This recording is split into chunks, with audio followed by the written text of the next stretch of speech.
जय श्री कृष्ण मित्रों, आज मैं आप सबको गरुड़ पुराण के 10वां अध्याय हिंदी में बताने जा रहा हूँ। मित्रों, हिंदू धर्म के वेद पुराणों में गरुड़ पुराण एक है। गरुड़ पुराण हिंदू धर्म में मृत्यु के बाद सद्गति प्रदान करने वाला है और इसलिए मृत्यु के बाद गरुड़ पुराण की कथा के श्रवण का प्रावधान है। इस पुराण में मनुष्य को पाप कर्मों से बचने का प्रावधान बताया गया है। इस गरुड़ पुराण के अधिष्ठात्री देव भगवान विष्णु माने जाते हैं। भगवान विष्णु तथा गरुड़ के संवाद में गरुड़ पुराण पापी मनुष्यों की इस लोक तथा प्रलोक में होने वाली दुर्गति का वर्णन 10 गात्र के पिंडदान से यातना देह का निर्माण के बारे में बताया गया है। इसलिए यह गरुड़ पुराण हमें सत्कर्मों को करने के लिए प्रेरित करता है। इसमें भक्ति, ज्ञान, वैराग्य, सदाचार, निष्काम कर्म की महिमा के साथ यज्ञ, दान, तप, तीर्थ आदि शुभ कर्मों में व्यक्ति को प्रवृत्त करने के लिए अनेक अलौकिक और प्रलौकिक फलों का वर्णन किया गया है। इसके अतिरिक्त इसमें आयुर्वेद, नीतिसार आदि विषयों के वर्णन के साथ मृत जीव के अंतिम समय में किए जाने वाले कृत्यों का विस्तार से निरूपण किया गया है। आत्मज्ञान का विवेचन भी इसका मुख्य विषय है। मृत्यु के अनंतर के कृत्य, सौवादि नाम वाले 6 पिंडदान का फल, दाह संस्कार की विधि, पंचक में दाह का निषेध, दाह के अनंतर किए जाने वाले कृत्य, शिशु आदि की अंत्येष्टि का विधान के बारे में बताया गया है। मित्रों, आइए अब शुरू करते हैं गरुड़ पुराण का 10वां अध्याय। मित्रों, इसमें पत्नी को सती होने की बात कही गई है। यह उस समय की बात है जब हमारे यहाँ सती प्रथा चलता था, लेकिन अब यह प्रथा बंद हो गया है। इसे सिर्फ जानकारी के तौर पर ही लेना, अपने निजी जीवन में इसे अमल करने की जरूरत नहीं है। मित्रों, गरुड़ जी भगवान विष्णु जी से बोले, हे विभो, अब आप पुण्यात्मा पुरुषों के शरीर के दाह संस्कार का विधान बतलाइए और यदि पत्नी सती हो तो उसकी महिमा का भी वर्णन कीजिए।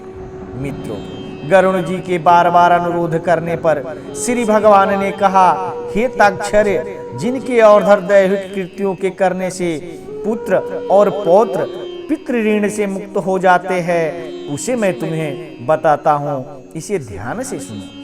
बहुत से दान देने से क्या लाभ? माता पिता की अंत्येष्टि क्रिया भली भांति करे, उससे पुत्र को अग्नि अष्टहोम यज्ञ के समान फल प्राप्त हो जाता है। माता पिता की मृत्यु होने पर पुत्र को शोक का परित्याग करके सभी पापों से मुक्ति प्राप्त करने के लिए समस्त बांधवों के साथ मुंडन कराना चाहिए।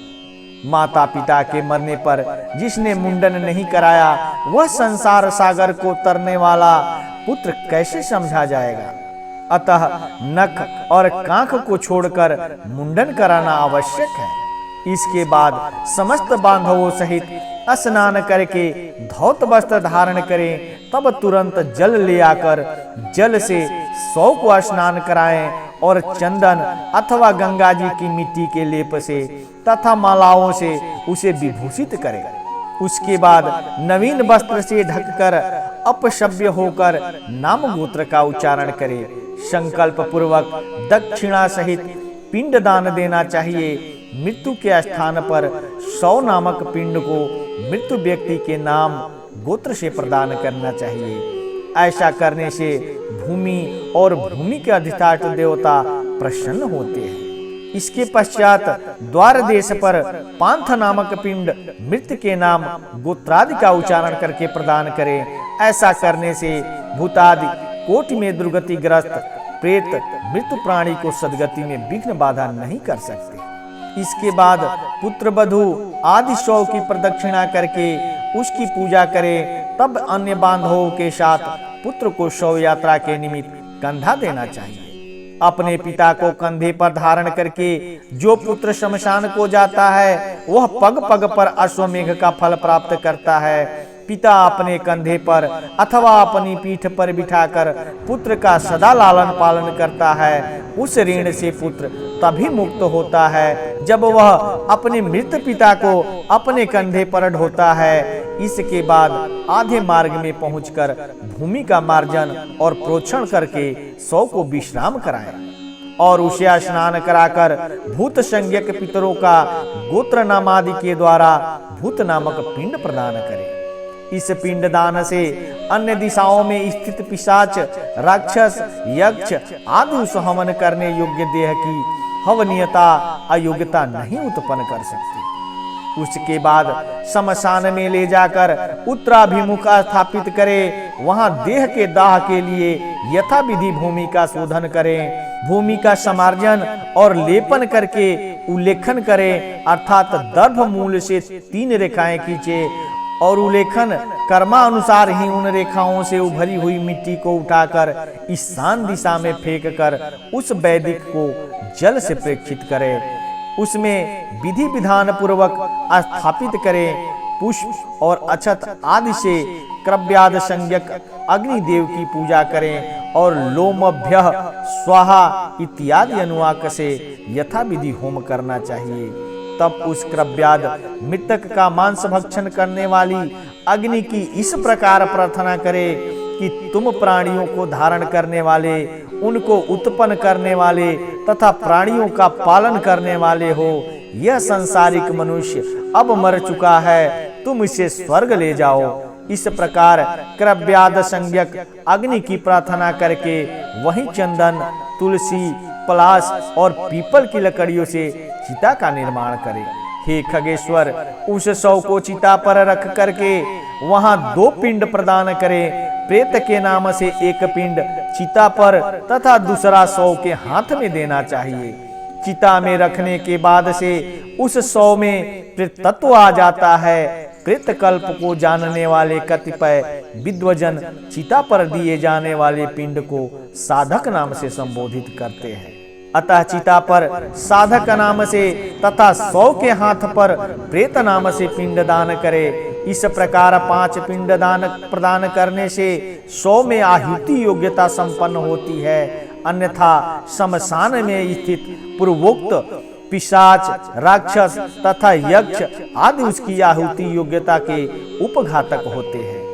प्रेत के लिए 5 पिंड देकर हवन किए हो उस क्रव्याद अग्नि को तिनको पर रखकर यदि पंचक यानी घनिष्ठा, सतभिषा, पूर्वभद्रा, उत्तरभद्रापद और रेवती ये 5 नक्षत्र पंचक कहलाते हैं और इन पंचकों के स्वामी ग्रह वसु, वरुण, अजचरण अथवा अजैकपात, अहिर्बुर्धन्य और पुषा है। अगर पंचक न हो तो पुत्र अग्नि प्रदान करे। पंचक में जिसका मरण होता है उस मनुष्य को सद्गति नहीं प्राप्त होती है। पंचक शांति किए बिना उसका दाह संस्कार नहीं करना चाहिए, अन्यथा अन्य की मृत्यु हो जाती है। घनिष्ठा नक्षत्र के उत्तरार्ध से रेवती तक 5 नक्षत्र पंचक संज्ञक कहलाते हैं। इनमें मृत व्यक्ति दाह के योग्य नहीं होता और उसका दाह करने से परिणाम शुभ नहीं होता। इन नक्षत्रों में जो मरता है उसके घर में कोई हानि होती है, पुत्र और सगोत्रियों को भी कोई विघ्न होता है, अथवा इस पंचक में भी दाह विधि का आचरण करके मृत व्यक्ति का दाह संस्कार हो सकता है। पंचक मरण प्रयुक्त सभी दोषों की शांति के लिए उस दाह विधि को कहूंगा। हे ताक्षर्य, कुश से निर्मित 4 पुतलों को नक्षत्र मंत्रों से अभिमंत्रित करके 100 के समीप में स्थापित करें। तब उन पुतलों में प्रतप्त सुवर्ण रखना चाहिए और फिर नक्षत्रों के नाम मंत्रों से होम करना चाहिए। पुनः प्रेत जयता नर इंद्रो वह श्रम यक्षतु, इस मंत्र से उन नक्षत्र मंत्रों को संपुटित करके होम करना चाहिए। इसके बाद उन पुतलों के साथ 100 का दाह करे। सब पिंड श्राद्ध के दिन पुत्र यथा विधि पंचक शांति का अनुष्ठान करे। पंचक दोष के शांति के लिए तिल पूर्ण पात्र, सोना, चांदी, रत्न तथा घृत पूर्ण काश्य पात्र का दान करना चाहिए। इस प्रकार पंचक शांति विधान करके जो 100 दाह करता है उसे पंचक जन्य कोई विघ्न बाधा नहीं होती और प्रेत भी सद्गति को प्राप्त करता है। इस प्रकार पंचक में मृत व्यक्ति का दाह करना चाहिए और पंचक के बिना मरने पर केवल 100 का दाह करना चाहिए। यदि मृत व्यक्ति की पत्नी सती हो रही हो तो उसके दाह के साथ ही 100 का दाह करना चाहिए। अपने पति के प्रिय संपादन में संलग्न पतिव्रता नारी यदि उसके साथ परलोक गमन करना चाहती है, यानी सती होना स्त्री की इच्छा पर निर्भर करता है, सती के नाम पर कोई जोर जबरदस्ती नहीं होनी चाहिए, तो पति की मृत्यु होने पर स्नान करे और अपने शरीर को कुमकुम, अंजन, सुंदर वस्त्राभूषण आदि से अलंकृत करें, ब्राह्मणों और बंधु बांधवों को दान दें, गुरुजनों को प्रणाम करके तब घर से बाहर निकले। इसके बाद देवालय जाकर भक्ति पूर्वक भगवान विष्णु को प्रणाम करें, वहां अपने आभूषणों को समर्पित करके वहां से श्रीफल लेकर लज्जा और मोह का परित्याग करके श्मशान भूमि में जाएं, तब वहां सूर्य को नमस्कार करके चिता की परिक्रमा करके पुष्प शैया रूपी चिता पर चढ़े और अपने पति की गोद में लिटाए। तदंतर सखियों को श्रीफल देकर दाह के लिए आज्ञा प्रदान करे और शरीर दाह को गंगा जल में स्नान के समान मानकर अपना शरीर जलाए। गर्भिणी स्त्री को अपने पति के साथ अपना दाह नहीं करना चाहिए। प्रसव करके और उत्पन्न बालक का पोषण करने के अनंतर उसे सती होना चाहिए। यदि स्त्री अपने मृत पति के शरीर को लेकर अपने शरीर का दाह करती है तो अग्नि उसके शरीर मात्र को जलाती है, उसकी आत्मा को कोई पीड़ा नहीं होती। धोके जाते हुए श्रवणादि धातुओं का मल जैसे अग्नि में जल जाता है, उसी प्रकार पति के साथ जलने वाली नारी अमृत के समान अग्नि में अपने पापों को जला देती है। जिस प्रकार सत्यपरायण धर्मात्मा पुरुष शपथ के समय तपे हुए लोह पिंड आदि को लेने पर भी नहीं जलता है, उसी प्रकार चिता पर पति के शरीर के साथ संयुक्त वह नारी भी कभी नहीं जलती, अर्थात उसे दाह प्रयुक्त कष्ट नहीं होता। प्रत्युत उसकी अंतरात्मा मृत व्यक्ति की अंतरात्मा के साथ एक तत्व प्राप्त कर लेती है। पति की मृत्यु होने पर जब तक स्त्री उसके शरीर के साथ अपने शरीर को नहीं जला लेती, तब तक वह किसी प्रकार भी स्त्री शरीर प्राप्त करने से मुक्त नहीं होती है। इसलिए सर्व प्रयत्न पूर्वक मन, वाणी और कर्म से जीवितावस्था में अपने पति की सदा सेवा करनी चाहिए और मरने पर उसका अनुगमन करना चाहिए।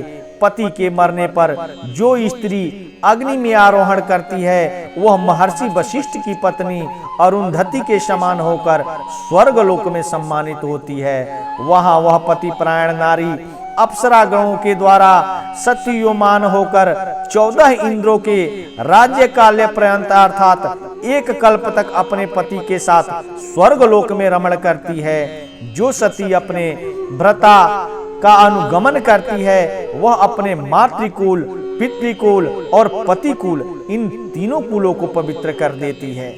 मनुष्य के शरीर में 3.5 करोड़ रोमकूप है, उतने काल तक वह नारी अपने पति के साथ स्वर्ग में आनंद करती है। वह सूर्य के समान प्रकाशमान विमान में अपने पति के साथ क्रीड़ा करती है और जब तक सूर्य और चंद्रमा की स्थिति रहती है तब तक पति लोक में निवास करती है। इस प्रकार दीर्घ आयु प्राप्त करके पवित्र कुल में पैदा होकर पति रूप में वह पतिव्रता नारी उसी जन्मांतरीय पति को पुनः प्राप्त करती है। जो स्त्री क्षण मात्र के लिए होने वाले दाह दुख के कारण इस प्रकार के सुखों को छोड़ देती है, वह मूर्ख जन्म पर्यंत विरहाग्नि में जलती रहती है। इसलिए पति को शिव स्वरूप जानकर उसके साथ अपने शरीर को जला देना चाहिए।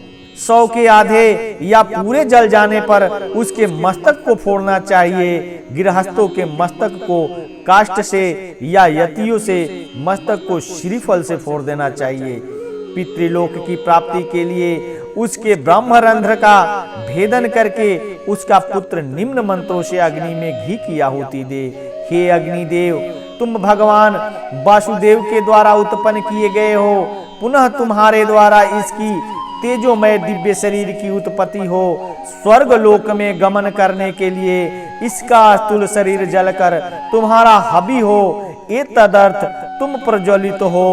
इस प्रकार मंत्र सहित तिल मिश्रित घी की आहुति देकर जोर से रोना चाहिए।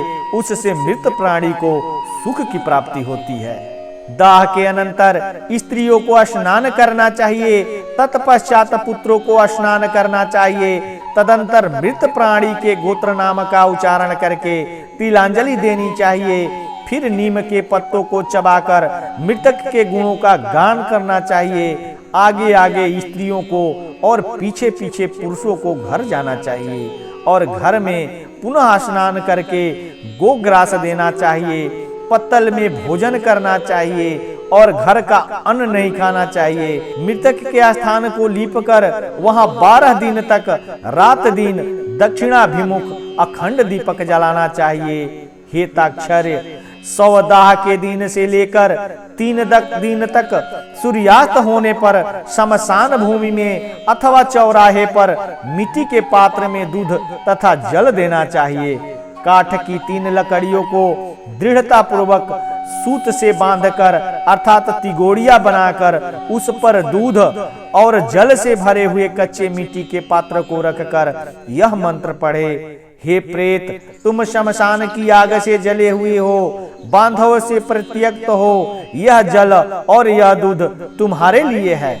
इसमें स्नान करो और उसे पियो। प्रेत के लिए जल और दूध पृथक पृथक पात्रों में रखना चाहिए और प्रेत अत्र स्नानाहि कहकर जल तथा पीवचेदम कहकर दूध रखना चाहिए। सांगिक जिन्होंने आज्ञाधान किया हो को चौथे दिन अस्थि संचय करना चाहिए और निषिद्ध वार तिथि का विचार करके निर्गिन को तीसरे अथवा दूसरे दिन अस्थि संचय करना चाहिए। अस्थि संचय के लिए शमशान भूमि में जाकर स्नान करके पवित्र हो जाएं। उनका सूत्र लपेट कर और पवित्री धारण करके शमशानवासियों यानी भूतादि के लिए पुत्र को यमायत्वा इस मंत्र से मांस उड़द की बलि देनी चाहिए और 3 बार परिक्रमा करनी चाहिए। हे खगेश्वर, इसके बाद चिताया स्थान को दूध से सींचकर जल से सींचे। तदंतर अस्थि संचय करें और उन अस्थियों को पलाश के पत्ते पर रखकर दूध और जल से धोए और पुनः मिट्टी के पात्र पर रखकर यथा विधि श्राद्ध पिंडदान करें। त्रिकोण अस्थिपिंड बनाकर उसे गोबर से लीपे। दक्षिणाभिमुख होकर अस्थिपिंडल के 3 कोनों पर 3 पिंडदान करें। चिता भस्म को एकत्र करके उसके ऊपर तिपाई रखकर उस पर खुले मुख वाले जलपूर्ण घट स्थापित करें। इसके बाद चावल पकाकर उसमें दही और घी तथा मिष्ठान मिलाकर जल के सहित प्रेत को यथाविधि बलि प्रदान करे। हे खग, फिर उत्तर दिशा में 15 कदम जाएं और वहां गड्ढा बनाकर अस्थि पात्र को स्थापित करे। उसके ऊपर दाह जनित पीड़ा नष्ट करने वाला पिंड प्रदान करें और गड्ढे से उस अस्थि पात्र को निकालकर उसे लेकर जलाशय को जाएं। वहां दूध और जल से उन अस्थियों को बार बार प्रक्षालित करके चंदन और कुमकुम से विशेष रूप से लेपित करें। फिर उन्हें एक दोनों में रखकर हृदय और मस्तक में लगाकर उनकी परिक्रमा करके तथा उन्हें नमस्कार करके गंगा जी में विसर्जित करें। जिस मृत प्राणी की अस्थि 10 दिन के अंतर्गत गंगा में विसर्जित हो जाती है, उसका ब्रह्मलोक से कभी भी पुनरागमन नहीं होता। गंगा जल में मनुष्य की अस्थि जब तक रहती है उतने 1000 वर्षों तक वह स्वर्ग लोक में विराजमान रहता है। गंगा जल की लहरों से छूकर हवा जब मृतक का स्पर्श करती है तब उस मृतक के पातक तत्क्षण ही नष्ट हो जाते हैं। महाराज भागीरथ उग्र तप से गंगा देवी की आराधना करके अपने पूर्वजों का उद्धार करने के लिए गंगा देवी को ब्रह्मलोक से भूलोक ले आए थे। जिनके जल ने भस्मीभूत राजा सागर के पुत्रों को स्वर्ग में पहुंचा दिया, उन गंगा जी का पवित्र यश तीनों लोकों में विख्यात है। जो मनुष्य अपनी पूर्वावस्था में पाप करके मर जाता है, उनकी अस्थियों को गंगा में छोड़ने पर वे स्वर्ग लोक को चले जाते हैं। किसी महारण्य में सभी प्राणियों की हत्या करने वाला कोई व्याध सिंह के द्वारा मारा गया और वह जब नरक को जाने लगा तभी उसकी अस्थि गंगा जी में गिर पड़ी, जिससे वह दिव्य विमान पर चढ़कर देवलोक को चला गया।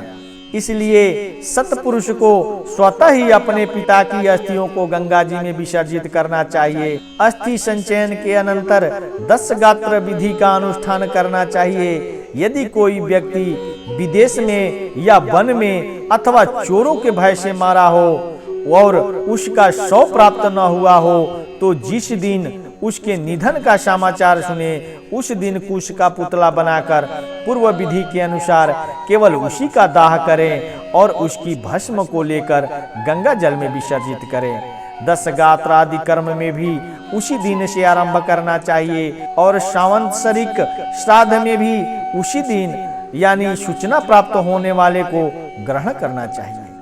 यदि गर्भ को पूर्णता हो जाने के अनंतर नारी को मृत्यु हो गई हो तो उसके पेट को चीरकर बालक को निकाल ले।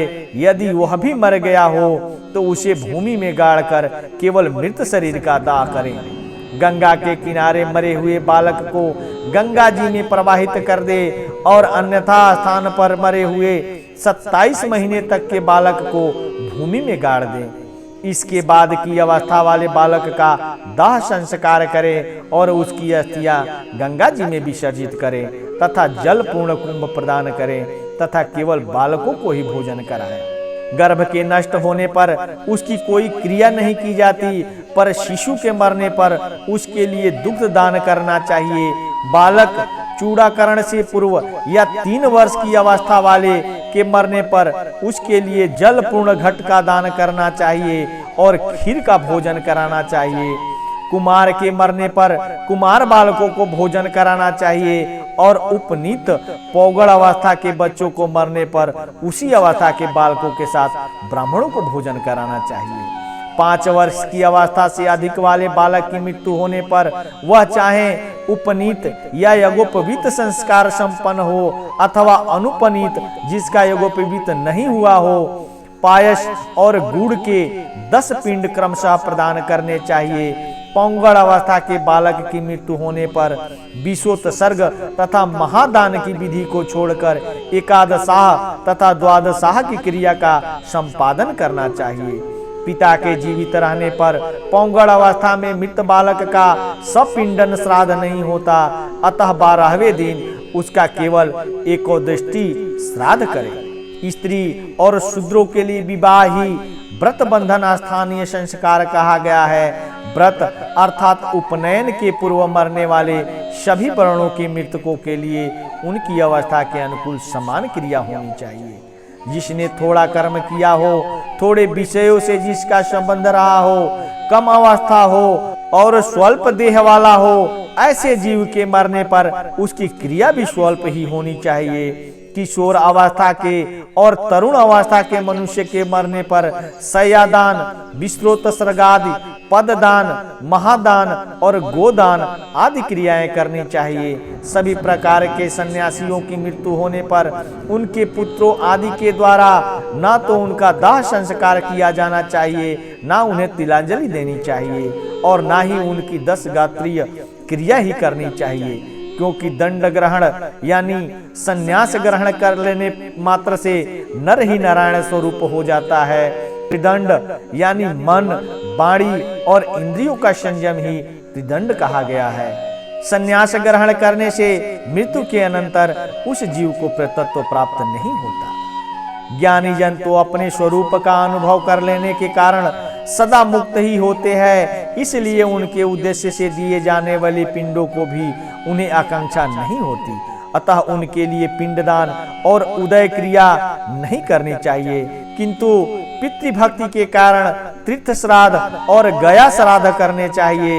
हेताक्षर, हंस, परमहंस, कुटीचक और बहुदक इन चारों प्रकार के सन्यासियों की मृत्यु होने पर उन्हें पृथ्वी में गाड़ देना चाहिए। गंगा आदि नदियों के उपलब्ध न रहने पर भी पृथ्वी में गाड़ने की विधि है। यदि वहां कोई महानदी हो तो उन्हीं में उन्हें जल समाधि दे देनी चाहिए। इस प्रकार गरुड़ पुराण के अंतर्गत सारो द्वार में दाहा स्थित संचय कर्म निरूपण नामक 10वां अध्याय पूरा हुआ। मित्रों, मुझे आशा है कि आप सबको गरुड़ पुराण का 10वां अध्याय अच्छी तरह से समझ आ गया होगा। मित्रों, अगर आप सबको अच्छा लगा हो तो प्लीज इस चैनल को सब्सक्राइब करके एक लाइक जरूर कर देना और बेल आइकन को दबाना ना भूलना, क्योंकि मैं इस चैनल पर रेगुलर बेस पर हिंदू सनातन धर्म से जुड़ी व्रत त्योहार, पूजा पाठ और वेद पुराणों में वर्णित सिद्ध चमत्कारी मंत्रों के वीडियो रेगुलर बेस पर लेकर आता रहता हूँ, जिसका नोटिफिकेशन आप सबको सबसे पहले मिले और आप इसका लाभ प्राप्त कर सकें। तब तक के लिए इतना ही। धन्यवाद।